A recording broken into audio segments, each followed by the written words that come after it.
Okay, folks, good morning and welcome, and thank you for stopping by today. As you know, it's been in the news lately that the city of Danbury has experienced a increase, uptick, if you will, in our COVID-19 numbers. There have been steps that have been taken by the city, not limited to, but that are included things like delaying our entrance into the school system. That'll take place on September 8th in a distance learning scenario, which later on we hope to be able to move to a hybrid and then eventually full school. We have also taken other steps here in the city, which include, but are not limited to, closing down all of our fields. In addition to that, our boat launch is closed. Deep will be closing the Latins Cove boat launch. If it's not already closed, it will be closed shortly. I want to thank the governor and his team for helping that happen. And look, we're doing these things because we want to make sure that we protect our residents. All of us that are standing here, the elected officials, take an oath to protect the health, safety, and welfare of every person in this city and in the greater Danbury area. So these steps that we're taking are measured, they're reasonable, they're rational, and it's because we're concerned. We can pull back on them, and we certainly intend to pull back on them as fast as possible. We know people have got COVID fatigue, we get it, but at the end of the day, we've got to make sure that our folks are healthy. So I'm going to bring up our acting director of public health, Kara Prunty, for a minute to give us kind of an overview of what the numbers look like, where we are in terms of that. Later on, then we'll bring up the governor for some remarks, and we again want to thank him for his assistance, and then bring up some folks from New Vance Danbury Hospital, and then we'll certainly open up to some questions. And David Arcani is also here. We have our state legislators here. We appreciate it. David Arcani is with us. Rahib Ali Brennan is with us. Ken Ducker is here with us, and Bob Godfrey is here as well. And we thank them and honor them for being here. I've got a call; it's probably not important. So with that, Kara, you can probably kind of give us a briefing. Good morning, everyone. We're here today just to again raise awareness. We are seeing an uptick in our cases. Right now, our rolling average is 22 cases per 100,000. We are working very closely with the state. We have their support. Our community partners, our federally qualified health centers, to get the message out, to go out, get tested, stay home, wait for your results, and participate with our contact tracers. If we have cooperation from everyone, then I believe that we can work together to stop the spread. We're really reminding everyone to, if they are feeling ill, to isolate from their family members as much as they can in their homes and take all the precautions. We are seeing a lot of spread among small family gatherings. We're trying to ask people to stay socially distanced if they are going to have a family gathering, and to limit the amount of togetherness that we have. We are also joined here with Sharon Adams, the president of Danbury Hospital and New Milford Hospital. So if Sharon wants to give an update. Sharon? Thank you. Good morning, everyone. So I'll give you a little update just of the hospital, how we're doing. In the last month, actually, we've proud to say we've done extremely well, and I'm thankful to the city and the state with all the regulations and all the community support, and all of you abiding by our social distancing and wearing masks. We have really seen our numbers go to an all-time low. We have seen a slight uptick in the last week and a half, but still seeing our numbers low, and are partnering with our community members, our mayor, our teams, our Department of Public Health to really work with helping our outreach, community testing. But I feel that, if you remember correctly, it was our state and our hospital that had the first patient, the first employee, and had significant numbers. We've had over 700 patients go through Danbury Hospital. We've tested over 42,000 outpatient tests. So we did this all together as a community, working together. And we see this little uptick as something that we can just continue to work together as, and do not see it as something that we cannot conquer easily, and continue to work together on and continue to have our lives. All we need to do is to remember to social distance, wear a mask, and definitely use your community testing if you need to. And thank you. Thank you very much. I want to publicly thank Governor Lamont for making all of the resources available of the state of Connecticut available to us. We were on the phone all weekend long addressing some of the concerns that we've had. One of the deepest concerns I think that we both share is that we see some of the spread going on amongst our children, and that's concerning to parents, to grandparents, to loved ones. We want to make sure that we can slow the spread, and we really only have about a week and a half to do that. Once a week and a half goes by, if you haven't taken the right steps, if you haven't done the right things, it can be a runaway freight train, and that's why we're here today. We want everybody to get tested. We're offering testing today, right now at Rogers Park Middle School till 2 p.m. and then again starting at 4:30 p.m. And we've had almost 1,000 people that have been tested over the last 2 days. So Danbury residents, go out there. You don't need to be symptomatic. It's a free test. And that way we can find the levels of the spread and where it is, and you, through our contact tracing, be able to go back and be able to find out where folks picked up the particular virus. With that, I want to call the governor up now for some remarks, and once again, just thank him for making all the resources available at the state. Governor? All right.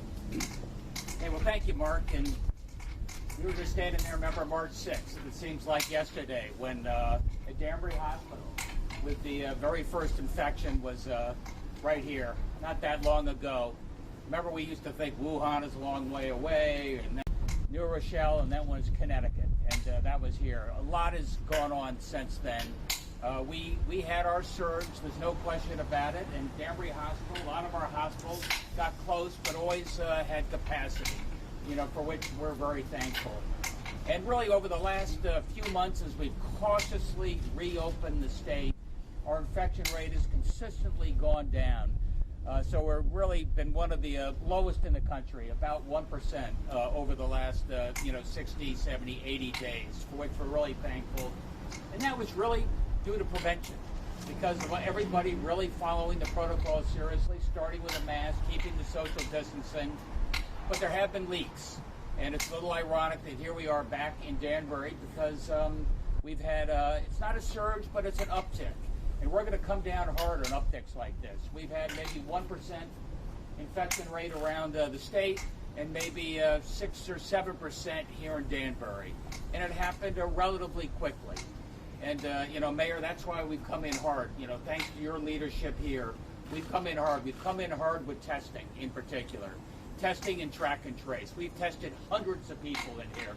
And I got to say, everything I've heard from public health is that the people of Danbury have been just great. They've come in, they've taken their tests, they've waited in terms of those results. I did hear, look, we got to do an even better job of getting those results faster. We've got most of the state now, we get the results back in a day or two, but imagine how many extra people you can talk to if it takes 5 days to get those results. We are going to prioritize Danbury in terms of making sure we get those results back so we can track and trace, so we can limit the spread. Right now it's not spreading beyond beyond Danbury, to be more specific, for which we're really thankful. Really thankful the community here taking the quarantining seriously when we've got to do that. With one, I guess, a bit of an exception. You were telling me about some of the parties, maybe in Candlewood Lake. So we've had to shut down the boat launch there. I think the mayor's done the same right now. Chief of Staff was telling me, it was getting sort of, you almost had the Uber of boats going back and forth to the island, and maybe 100+ kids out there. And again, we've seen a higher infection rate among young people.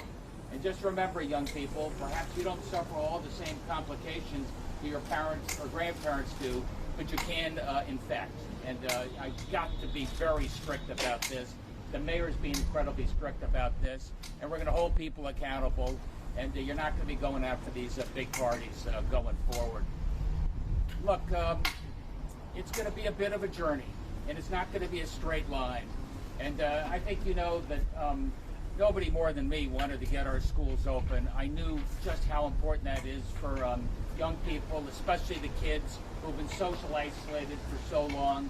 But I think Danbury's doing the right thing. We're going to hold off on in-person education for at least till October 1st, is that right? But we're going to have the green light, or have a determination over the next few weeks. I know Western Connecticut as well had to slow that down. look, the rest of the state's at 1%. They're in a different situation. But when you have to change course, public health comes first. That's what we're doing in Danbury. And I just got to say, all the healthcare team that's here, you guys have been amazing. You were here at the very beginning when we were here. I'm pleased to see that I think you mentioned there may be 4 or 5 folks in the ICU maximum. We've got good capacity in our hospitals now. This is not a time to panic, but it is a time to be cautious. And remember, if we hit this hard here in Danbury, it doesn't spread beyond. We can continue to make good progress across the state. Thanks, everybody.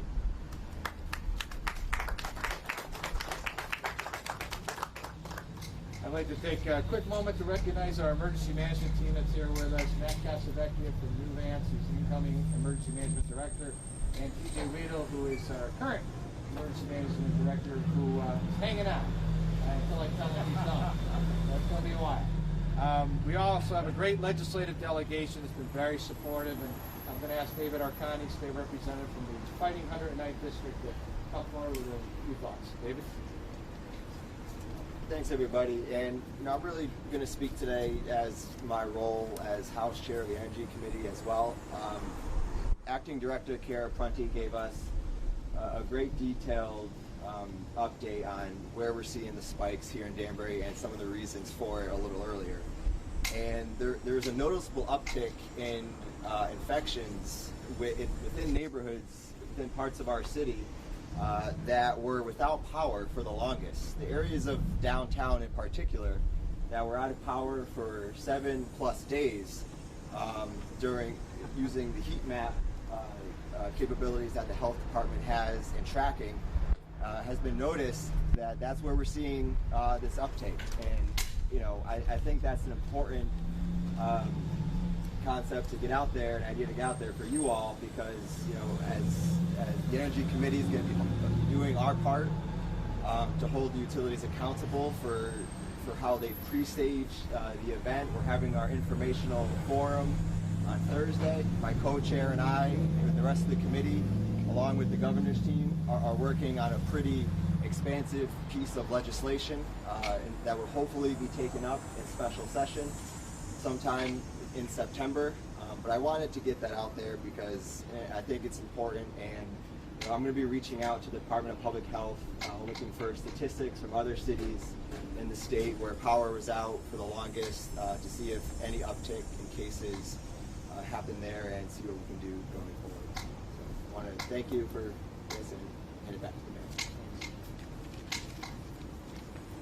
So thank you, David. We appreciate that. Just put an exclamation point on that. When we lost power, you can literally see on the map the spread expanding in those areas where there was not power for an extended period of time. With that, that pretty much concludes, unless anybody else has anything to say. And we certainly can take any questions if anybody has any questions or concerns. But other than that, that'll pretty much wrap it up. Yeah, I guess it's for the governor, but sure. You talked about losing power. There was an uptick. I mean, we lost power across the state, tens of thousands of people. So are you worried then about what the rest of the state is? Well, are you looking for upticks in Stanford, say, or Westport, or Weston, where I think 90% of the community was out for a long time? I would pitch that to the governor, but I would say if you were a mayor or first selectman in a community that had an extended period of time without power, and you had a high transmission rate like we had already had going on, yeah, I would check and work with your health department to do your contact tracing and to see if these cases have moved throughout the community. That's what we've seen here, and that's certainly something that we're going to be addressing. The governor, I don't know. No, we're going to follow that really closely. As David said, a lot of the outage here was in neighborhoods that are congested, often multi-generational housing, people getting together to get that air conditioning. A lot of the outage around the state, with trees down, more wooded area, more single family. So I think Danbury was maybe hit a little disproportionately in that front. But as David said, we got to track that in all of our cities right now. This may be a canary in the coal mine. Governor, what is the trigger point that the state will step in and do an alert like they did on Friday? I think a couple of things. One, how fast this tick-up went going forward. I think that was incredibly important as we looked at this. Not just that it was 7%, but the positivity per 100,000 was beyond our scale as well. Look, there's a little bit of a judgment on these things. It's not a black and white, but I think the scale, how fast it happened, were two key considerations. And that's same with schools as well. Give a little judgment to the superintendents there. Governor, you say that they're having an uptick. Have you seen that might be the case, that you might have to do an alert for the unit as well? No, I haven't heard that yet. I don't. Let me take a look at those numbers. I don't think they're anything like what we're seeing here right now. And I'd like to think that things are flattening out because people are doing the right thing. We'll know in a few days, I hope. Governor, you mentioned yesterday that you're accelerating nursing home testing. How many folks in nursing homes have already been tested, and have you got any of those results back? Perhaps you can help me with this. I understand the nursing homes here in Danbury, where you're going to test everybody at least on a weekly basis. And you said there might be one small operator you want to talk about? Yeah. So the state is implementing the testing policies that they had in process when we were having at the height of the outbreak, the height of the pandemic. So they are testing all nursing homes at this point. So they're doing that weekly testing in all of our nursing homes. We are investigating an outbreak in one of our rehab facilities, and we're working in conjunction with the state Department of Public Health to do that. Can you tell us specifically how many cases you've got so far? So far, it's 4 cases, and it's all staff members. It's all staff. Staff, 4 staff and 1 patient. What's the facility?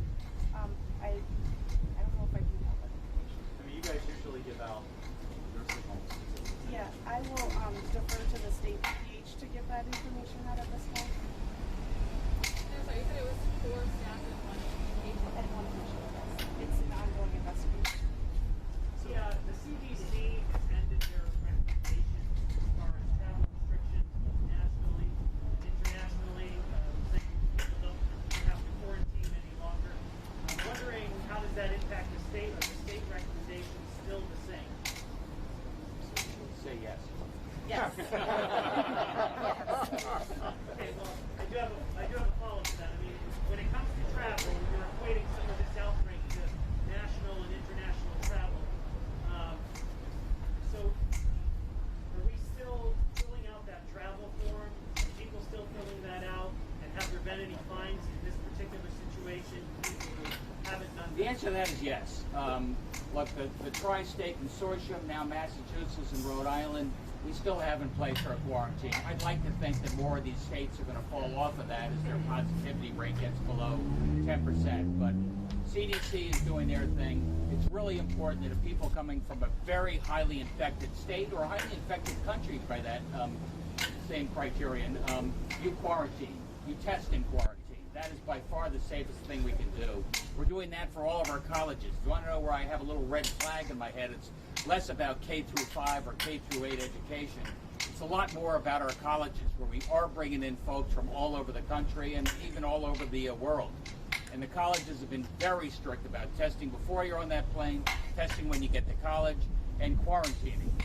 Quarantining as best you can with a college student. Right now, I think we've done pretty well on that. But then here in Danbury, specifically, have there been fines associated with? Have there been? Not as yet, no. Governor, are we still seeing community spread here largely in households? I mean, where is this? We're seeing we haven't seen. Well, I'll start with this, but as you heard, I mean, I was just amazed at how good the track and trace has been here in Danbury. And we found the household. You found where there were a number of infections in a multi-generational household. And you were talking about the heat map, where you can almost walk it down the street. And you saw with connections before we, got people identified, how that would spread down the street. And by the way, it sort of reminds me of what we saw going back in March and April and May, where maybe it started down the very southern part of the state, including Danbury here. Then you saw it marching right down the I-95 Metro North corridor.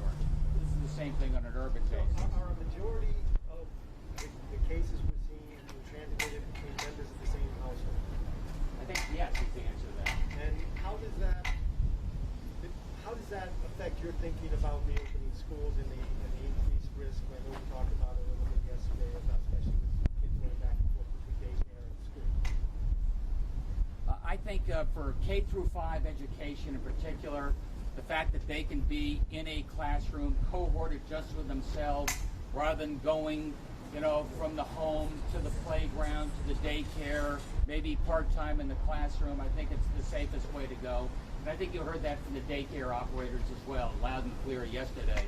That said, I think Danbury is a different situation. When you have a 6 or 7% infection rate, let's pause on that, and that's just what they're doing. Can the mayor elaborate on what will be the metrics you'll use to decide whether or not when to bring students back into school buildings?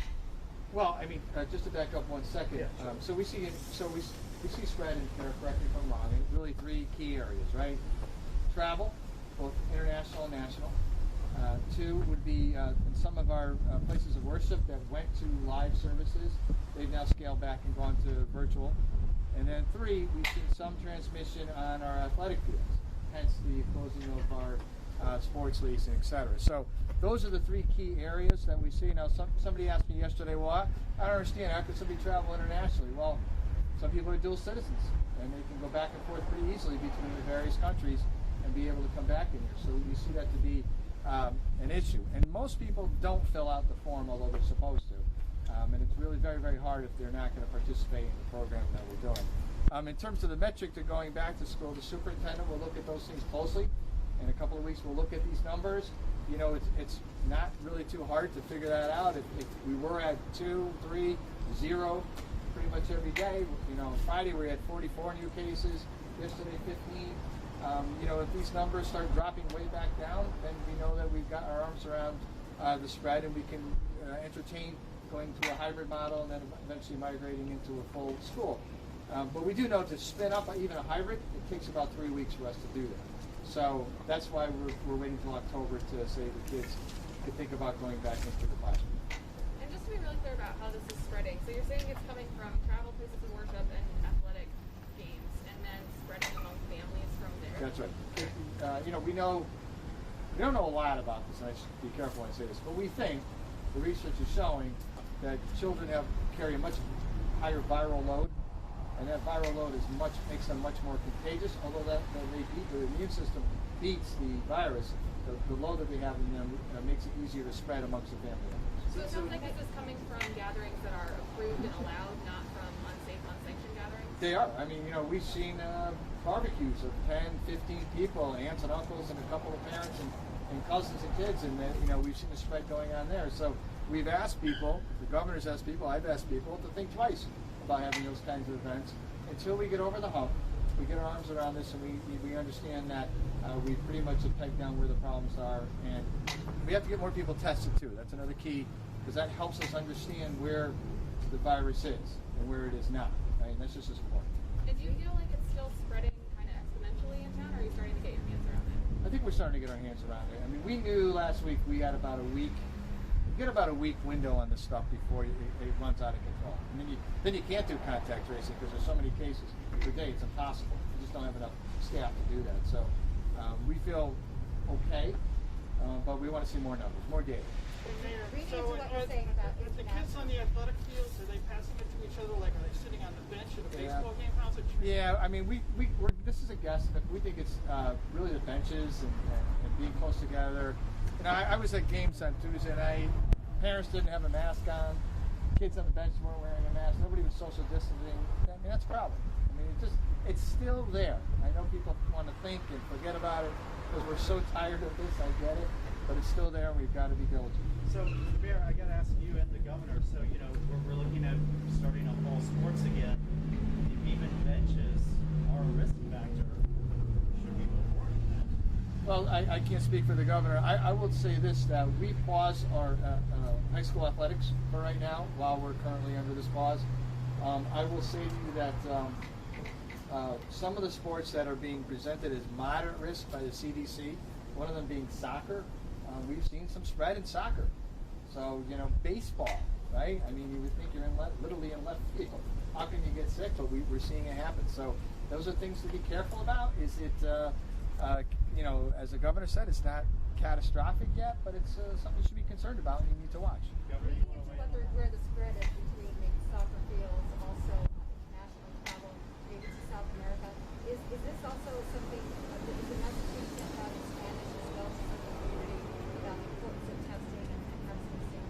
Yeah, absolutely. We actually we're challenged here because we have 45 different languages spoken at our high school. So it's hard to get people to speak every language, but the big ones, Spanish and Portuguese, we have people that are trilingual and multilingual in those languages. And we are hiring, by the way, if anybody speaks Spanish or Portuguese, we come talk to Carol later on. But we're going to continue to hire contact tracers until we can get our arms around this, because it is important to have people who speak in the same language. And if I could just say, we need people to pick up the phone. When the health department calls, sometimes people are fearful of picking up the phone, but we're pointing them to say, we know you're positive, where have you been, who have you talked to, who should we be talking to? That's what track and trace is all about. Mayor Bowles, you just said that there's a lot of people who aren't filling out this travel form. Not a lot, there's Yeah. some. I want to ask the governor, if there's an enforcement component to this, governor, you want people to take the travel restrictions seriously, why aren't fines being levied? I think we've levied 7 or 8 fines. We certainly levied fines for people who did not fill out the form. So we're setting an example. And I think people know that we're taking this seriously, taking it particularly seriously for people coming in from highly infected areas. I was really pleased to see that Cuomo and Murphy in New York and New Jersey now have people at JFK and LaGuardia enforcing filling out the forms as well, so we can see where people are going, see where they're traveling. Sometimes they get a Uber or car, they come to Connecticut. We want to know who they are. Now we do. Governor, the way the mayor just described how this is spreading with kids on benches, kids doing a variety of things, being close together, that really describes kids in school. So you're not worried opening up schools, K through 5, they get a higher load of the virus, but they bring it home and spread it around? Look, I think for especially those younger grades, they cohort, they stay within a group under themselves. The teacher is back a good 8-10 feet. I think that's safer than them jumping around between daycare and a lot of other facilities, as long as you're in an area that has a very low infection rate like most of the state. That said, anything else? Or Governor, the $300 a week for unemployed people is in the pipeline now. Do you think that unemployed people in Connecticut should tell themselves this is all we're going to get, $300 to $400 a week? I cannot predict what the U.S. Senate is going to do. I know exactly what the House of Representatives put a bill on the table, what was it, 100 days ago now or something. I will tell you that Connecticut applied for the $300 true-up that we get from the federal government. It was approved, I think, as of last night. Now they've got to get their guidance in place so that DOL, our Department of Labor, can react. It'll probably take another 2 or 3 weeks, but we're on it. So you think that the money will show up in people's pockets 2 to 3 weeks? Let's get the guidance from the federal government first. That's sometimes a variable. Don't you also have to bring out your Cobalt programmers to deal with the legacy system? Yeah, we're getting them out for the nursing homes to come and restore a Cobalt system. But seriously, I mean, that was an issue. It's an antique system, no question about it. It's not simply an Apple downgrade upgrade that you can do electronically. Hey, that said, I heard the mayor say, please answer the phone. You better answer your phone. It might have been John Oliver on the call. See you guys. Might be. Thanks, buddy. When's the ribbon cutting? Soon.